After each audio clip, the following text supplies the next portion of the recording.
똑똑 솔깃한 라디오.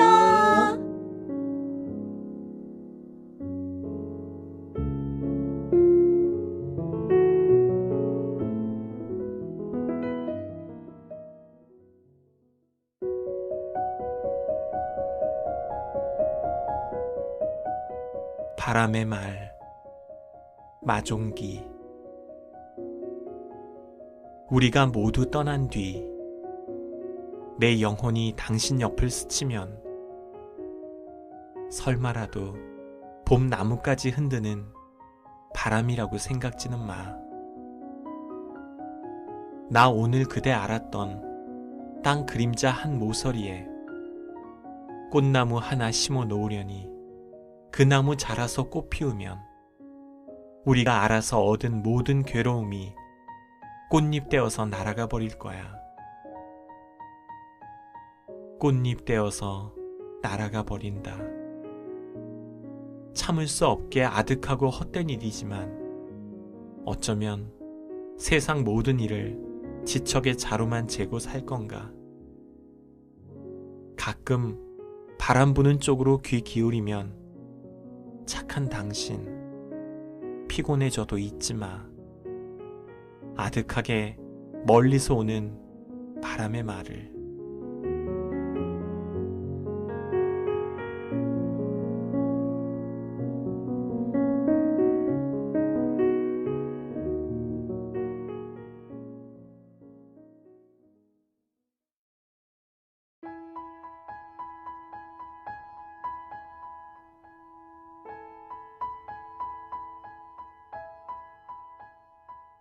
소설 들려주는 여자.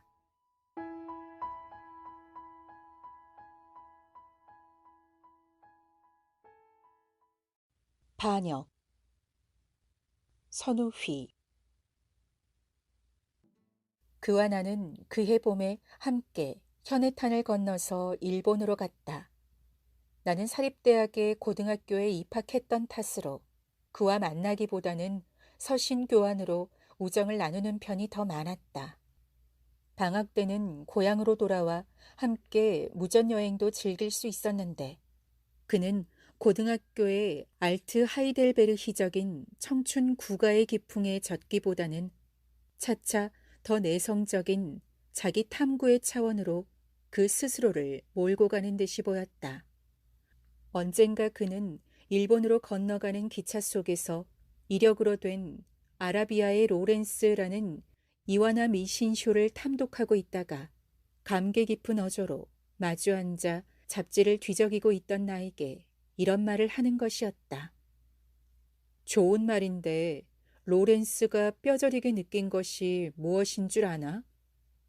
그리고 잠시 그는 차창 밖으로 스치는 여름 풍경을 내다보고 있더니 아라비아 부족을 이끌고 그처럼 초인적으로 싸웠고 갖은 고난을 이겨낸 그가 가장 강적이 누구냐 하면 그것은 다름 아닌 자기 자신이었다는 거야.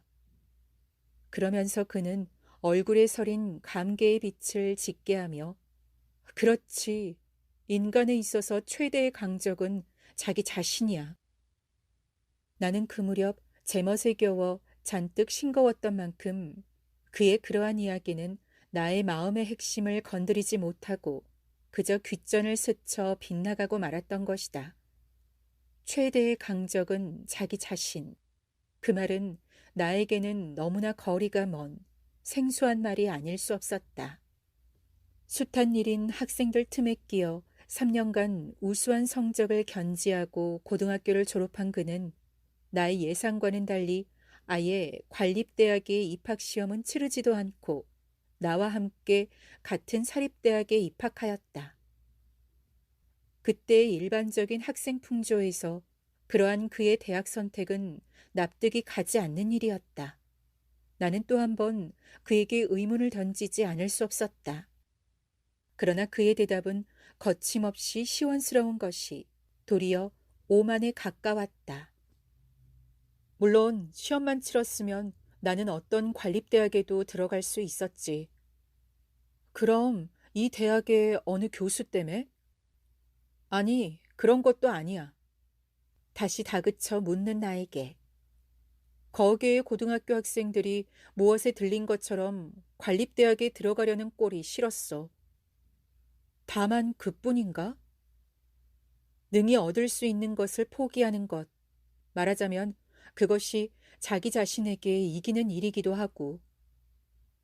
자기 자신에게 이기는 일. 나는 마음속으로 그렇게 뇌까리고 그저 흐뭇이 웃을 수밖에 없었다.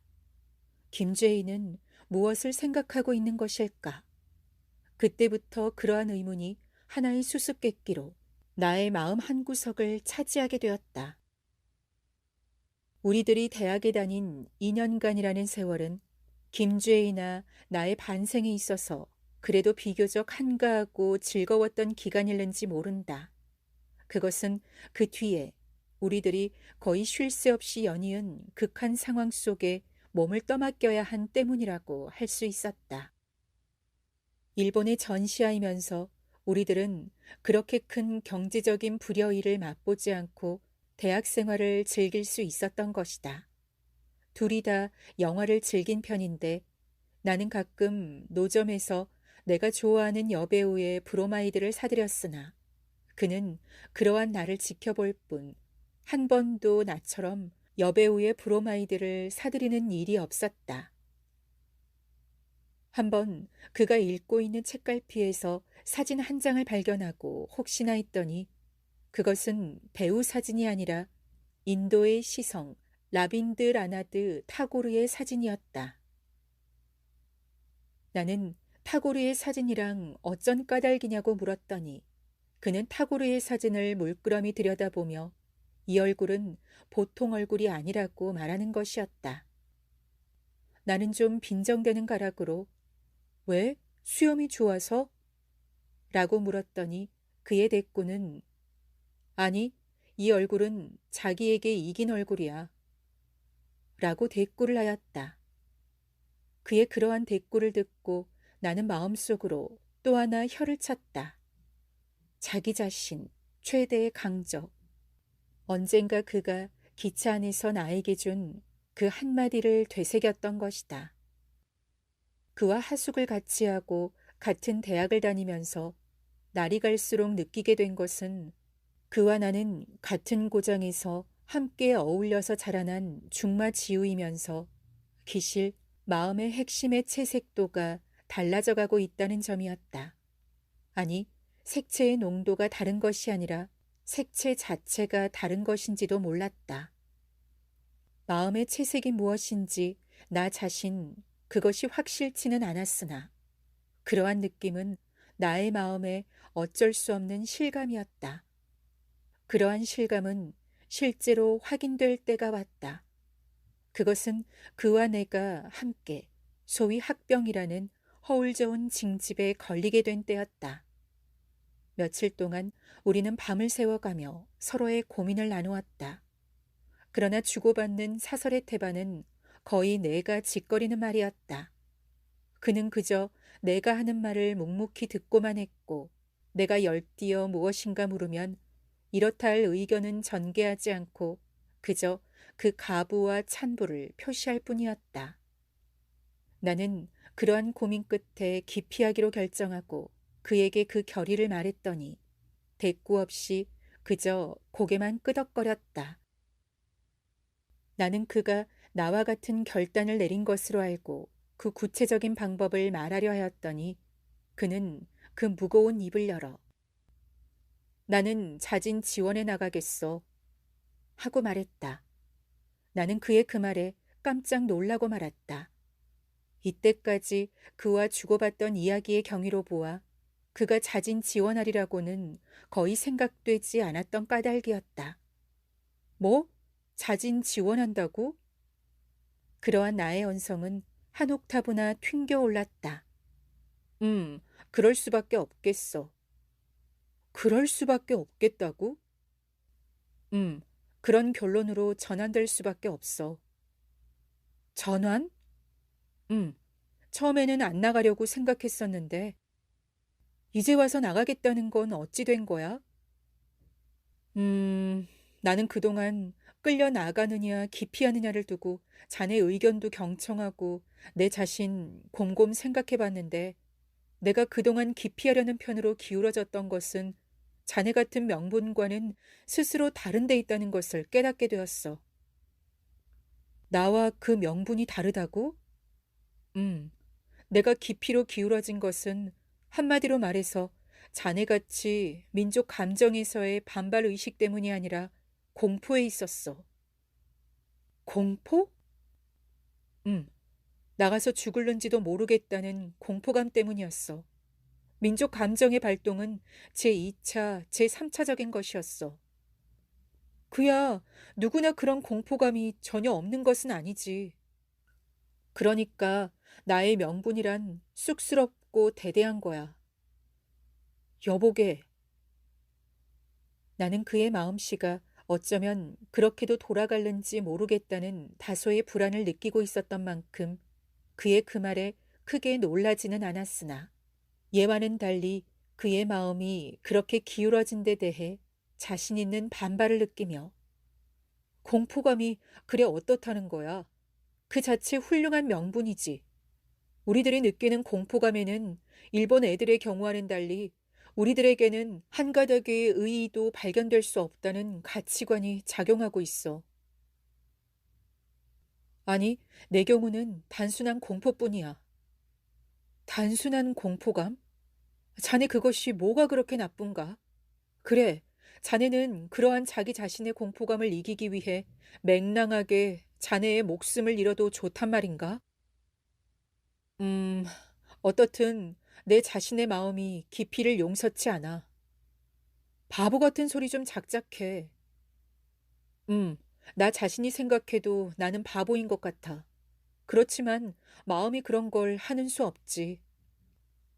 나는 속수무책으로 단정하고 내던지는 수밖에 없었지만 그대로 입을 다물고 있을 수가 없어서 이번 경우만은 자네의 그런 결단에 공감이 안 가는 걸.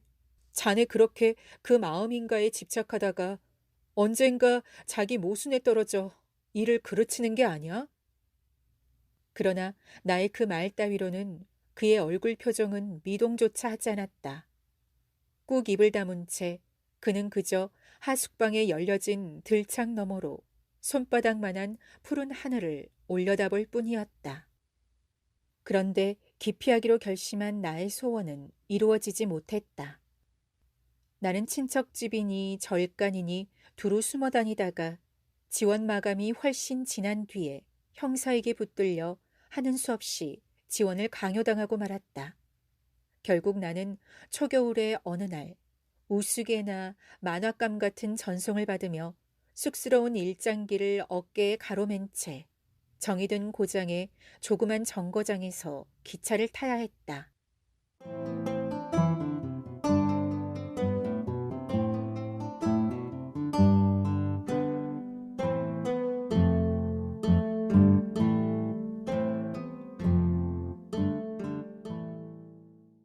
나는 다음 해 봄에 중국 남경에서 그를 만났다. 거기서 함께 견습 사관으로서의 교육 훈련 과정을 끝낸 그와 나는 꼭 같이 일군 소위로 임관되어 각기 일선 부대로 배치되었다. 그때 우리들은 어떠한 심경으로 어떤 말을 나누고 헤어졌는지 이제는 그 기억이 희미하다.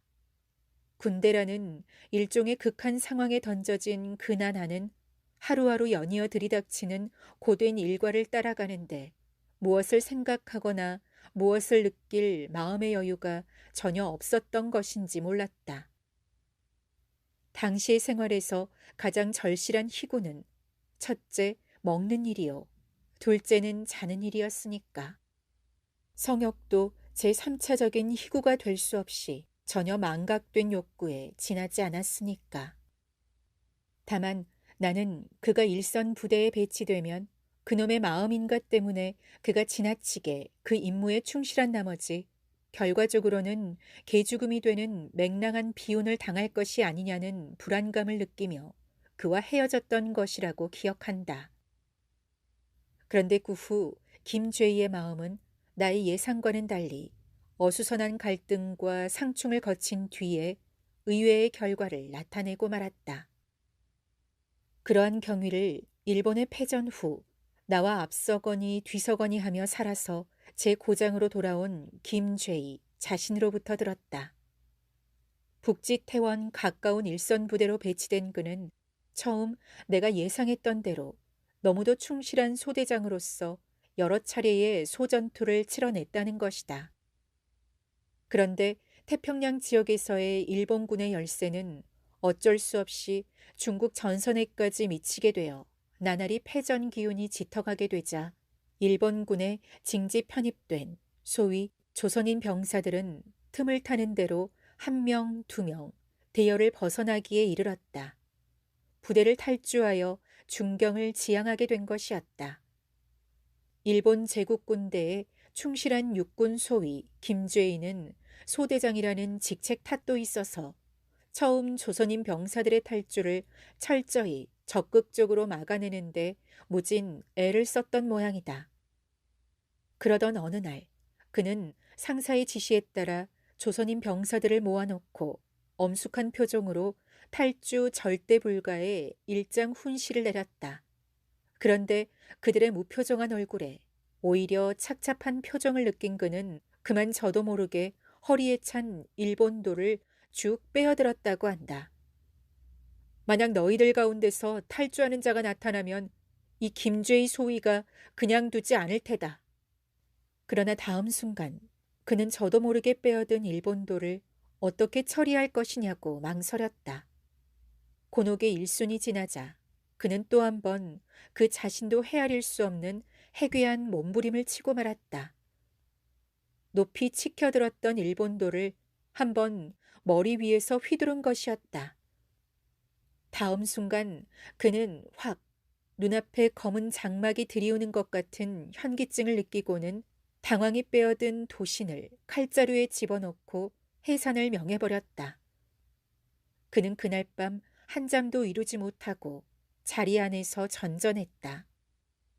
그의 감겨진 안막에 새삼스러이 되살아오는 것은 조선인 병사들의 무표정한 얼굴들이 아니라 그 눈동자에 담겨있는 분명한 조소의 빛이었다. 그 조소의 눈동자는 몹시도 그를 괴롭혔다. 그러나 그렇다고 충실한 일본군 소대장으로서의 그의 임무에 조금도 금이 가지는 않았다. 조소의 눈동자들을 뇌리에 되살리고 자기 임무에 대한 의아가 찰나적으로 허공을 나는 유성처럼 그의 마음속을 스쳐갈수록 그는 그러한 마음의 동요에 이기려고 무척 기를 썼다. 그런데 어느 날 철통 같은 탈주 방지의 저지선을 뚫고 조선인 병사 2명이 야음을 타다가 1명이 사살되고 1명이 붙들리는 사건이 일어났다. 그러나 김죄인은 그들을 가엾게 생각하기보다 어리석다고 여기고 그와 같은 어리석은 탈주에 헤아릴 수 없는 노여움조차 느꼈다. 그런데 그러한 김죄의 마음을 완전히 건드린 것은 중대장의 한마디였다. 중대장은 자신만만한 얼굴에 약간의 노기를 띠며 그것은 좋은 본보기야. 아무도 여기서 탈주할 수가 없단 말이야. 그걸 뇌골 속에 쳐넣어 주어야 해. 탈주 절대 불가능. 그 소리를 들은 김죄희의 머릿속에 일순 반항의 불꽃이 튀었다. 탈주 절대 불가능. 절대. 그럴까? 절대라. 누구도 절대로 탈주하지 못한다. 누구도. 물론 나 자신도. 그럴까? 그러한 자문자답이 그의 뇌리 속에서 반역의 검은 소용돌이를 이루면서 꾸물거리는 구렁이인 양 뒤틀렸다. 사흘 뒤 그는 영창 위병을 꿰어 모진 욕을 보고 거의 녹초가 되어버린 탈주자들을 영창에서 끌어내어 미리 대기케 하였던 중국인의 하마차에 태워 부대 주둔지의 바운더리를 벗어났던 것이다. 그는 안전지대에 이르러 일본군 군복을 벗어던지자 하마차 위에서 곱비를 그어진 채 한참 동안 턱을 들고 크게 웃어 젖혔다는 것이다. 그 후 그는 일본의 패전으로 새로 편성된 광복군의 지대장으로 임명되었다. 그러나 그는 일주일도 못 가서 아무에게 이렇다 할 한마디 말도 없이 그 광복군의 대열에서 벗어나 거의 거지꼴로 혼자 상해까지 나와 귀국선을 타고 말았다. 까닭은 다른 데 있지 않았다. 그는 어느 날 자기 부하 가운데의 한 명이 광복군을 팔아 무고한 교포에게서 얼마간의 금전을 갈취한 사실을 발견한 것이었다. 그것은 종전 직후의 혼란기에 흔히 있을 수 있는 불상사에 지나지 않았지만 그의 그놈의 마음이라는 것이 남과 달리 어쩔 수 없는 절망감과 고독감을 느낀 것이 아니었을까. 그는 그렇게 말하진 않았지만 나는 그렇게 보아 잘못이 아니라는 것을 그의 얼굴 표정을 보고 느낄 수 있었다. 그렇게 해서 고향으로 돌아와 있던 그는 다음해 봄에 서울로 올라갔다. 얼마 후 내가 그를 뒤따르듯이 상경했을 때 그는 V 신문사의 조사부에 근무하고 있었다.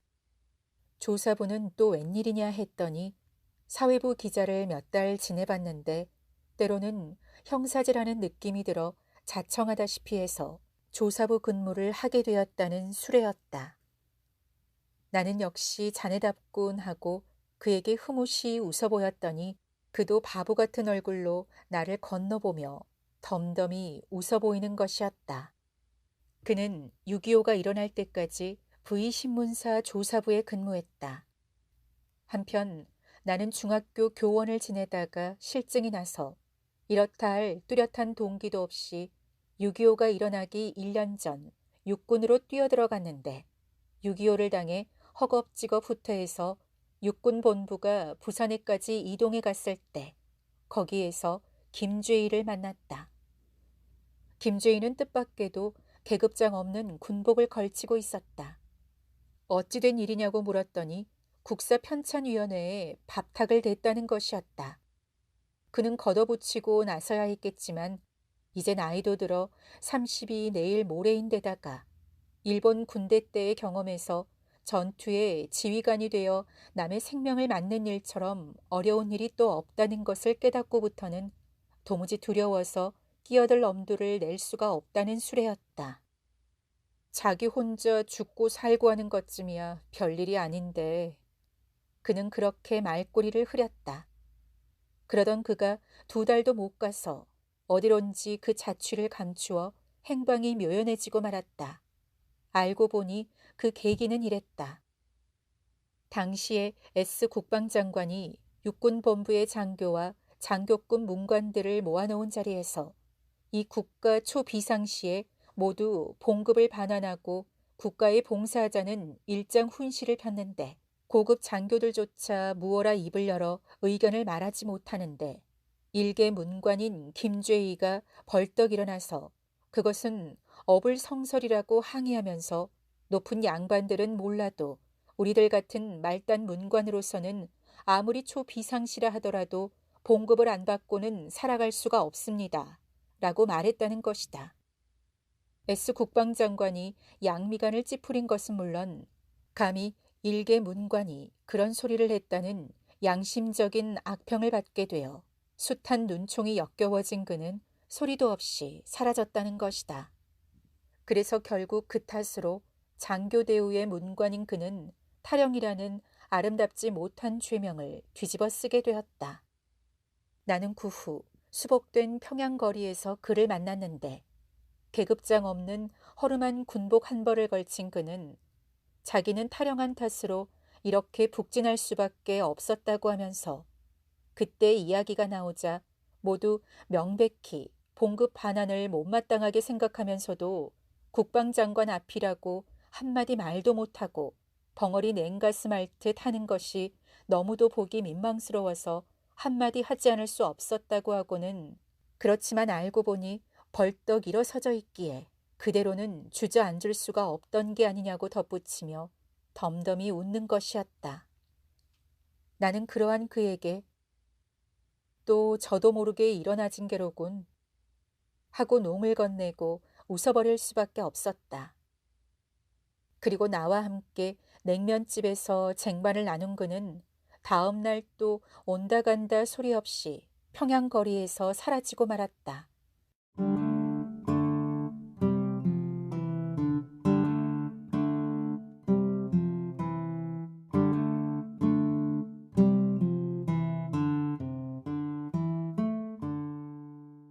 그 후 나는 그와 좀처럼 만날 기회를 가질 수 없었는데 4, 5년이 지나서부터 그의 이름을 자주 유력한 일간 신문의 지면에서 볼 수 있었다. 부산 정치 파동을 계기로 기계 있는 독립지로서 이름난 S신문의 논설위원이라는 명색이었다. 나는 마음속으로 이제야 그가 그 좌표를 안정시킨 모양이군 하고 뇌까렸다. 그 후 나는 그가 거기 있다는 탓으로 S신문을 애독하면서 사설의 행간에 어리는 그의 채취를 막고는 그를 생각하곤 했다. 그런데 자유당 말기에 이르자 사설의 논조보다도 몇 갑절이나 신랄한 시론이 자주 그의 이름을 바꿔 나타나는 데는 친구로서 김죄희가 하는 자랑도 느낄 수 있었지만 한편 그와 정비례해서 커가는 걱정을 누를 수가 없었다. 당국의 언론 억제가 심해갈수록 그와 반비례해서 그의 논란의 옥타브는 높아가는 것이 아닌가. 그러한 나의 걱정은 기우에 끝나지 않고 그는 끝내 필화를 입고 며칠 경찰에 갇혔다 나와서 당국과 S신문사 간의 타협의 희생이 되어 신문사 간부들의 양해하에 일시 신문사를 물러나오고야 말았다. 그런 일이 있은 지 한두 달 뒤 나는 허름한 빈대떡집에서 그와 약주를 나누게 되었다. 나는 약주 몇 잔을 들이켜고 나서 어디 이번에도 저도 모르게 그렇게 갈겨버린 것인가? 하고 빈정대듯이 물었더니 아니 하고 그는 한 손을 세차게 휘젓고 나서 그런 게 아니야. 남들은 남의 속도 모르고 정부 당국과 맞붙어 싸웠다고들 하지만 기실 나는 이번에야말로 정말 나 자신과 정면으로 맞붙어 싸운 거야. 하고 약주가 넘실거리는 대포잔을 들어 단숨에 죽 들이켜는 것이었다. 언젠가 자네가 말하던 최대의 강적인 자기 자신과 말인가? 그렇지. 그는 꿀꺽 생침을 삼키고 나더니 난 손톱만큼도 자유당 정권에 대들 생각은 없었어. 논설위원이랍시고 신문사에 밥탁을 대고는 있었지만 뭐 그렇게 언론이라는 것을 대단한 것으로 생각하지도 않았고 또 정치란 것은 어느 때 어디서나 더티게임이라고 접어두고 있었으니까 내가 뭐 기를 쓰고 나서려고 한 것은 아니야. 그럼? 게다가 나는 지난 10여 년간 학병이다 6.25다 하고 어정거린 탓으로 혼기를 놓쳤던 게 아닌가. 그런데 1년 전 우연한 기회에 어떤 여자와 알게 되었어. 그러니 언론인의 기계를 발휘한답시고 나섰다가 콩밥이라도 먹는다는 건 생각할 수도 없는 일이었어. 그리고 어디 나라라는 게 그렇게 간단히 망하는 법인가. 사회라는 건 그저 그렁그렁한 과정을 밟아 발전하는 거지 뭔가. 그러니 싸우긴. 그런데 그러한 생각을 하게 되자 사설을 쓰는데도 어쩐지 그전과 다르게 되었어. 몸조심을 하게 되었단 말이야. 어쩌다 걸려들면 어떡하나 하는 생각에 앞서니 붓을 요리조리 돌리게 될 수밖에. 그러던 어느 날 나는 이미 다 써서 주필 책상 위에 갖다 놓은 사설의 한 구절이 마음에 걸려서 다시 주필실로 들어가 조금 문장의 뉘앙스를 고쳐놓았단 말이야. 그리고 나오려는데 주필 영감이 안경을 너머로 나를 쳐다보며 흐뭇이 웃는 게 아닌가. 별 뜻이 있어서 그렇게 주필이 웃는 것은 아니었을 텐데 나는 그러한 주필과 눈길을 섞고 나서 그만 도망치듯이 당황히 주필실을 나와버렸어. 그리고 한나절 곰곰 생각해봤지. 나 자신이 어쩌면 이렇게 대대하게 되었는가 하는 자책이 정말 밀물처럼 가슴에 밀어 닥치더군. 그것이 내가 이름을 박아 시론을 쓰게 된 동기일세. 자유당 정부가 못마땅해서 그런 게 아니라 그렇게 옹졸해진 나 자신이 못마땅해서 그렇게 쓰게 된 거야. 당국을 친 게 아니라 사실은 나 자신을 두들겨 친 거지. 일종의 자학이군. 글쎄, 자학이랄까. 나 자신이 미워서 그런 거지. 그런데 그는 길게 한번 술 냄새 섞인 한숨을 내쉬고 나서, 그런데 사람들은 그런 남의 속도 모르고 이러니 저러니 나를 치켜 올리기도 하지만 우스갯감이지. 그러니 정녕 강적인 자기 자신과의 싸움이었군. 뭐 그다 쑥스러운 거지. 그놈의 마음이란 게 탈일 뿐이지. 4.19 의거가 일어난 석 달 뒤, 그는 그간 사귀던 그 여자와 어느 예식장에서 아주 간소한 결혼식을 올렸다. 나는 공교롭게도 그때 상을 당한 까닭에 거기 참석할 수가 없었다. 그 후 길가에서 두세 번 부인을 동반한 그를 만나고 얼마 전 틈이 나서 그의 전셋집을 찾아갔더니 그는 아랫목에 앉아서 2살 난 아들에게 걸음마를 가르치는데 열중하고 있었다. 그 부인이 차려온 간소한 술상을 마주하고 한참 작거니 권거니 하다가 내가 농조로 어디 이제 강적은 없어졌는가? 하고 물었더니 그는 무연한 표정을 얼굴에 흘리며 이젠 저놈이 강적이야.